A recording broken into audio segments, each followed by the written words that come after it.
পড়ছি সুবোধ সরকারের মা আমি রোরো।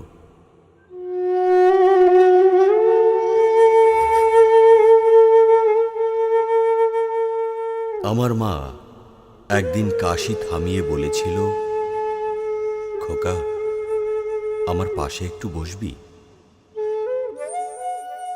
সেদিন আমি বলেছিলাম, মা 6:10 আমার ফ্লাইট, এক্ষুনি বেরোবো। আজ আমি একা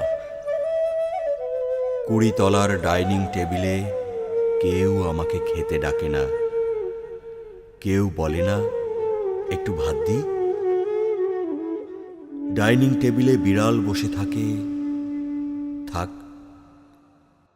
একটা স্তব্ধ ডিনার সেট, 3টে দিগন্তহীন চেয়ার, পায়ে জ্যোৎস্না লেগে আছে, ছাড়াতে পারি না। খোকা আমার পাশে একটু বসবি? মা বলে একটা চিৎকার করে উঠি 20 তলা থেকে। কথাটা কি আজ আমি রোরোকে বললাম? কি হবে বলে? কোনোদিন ওর কাছে যাবে না। তাছাড়া কথাটা আমারও নয়।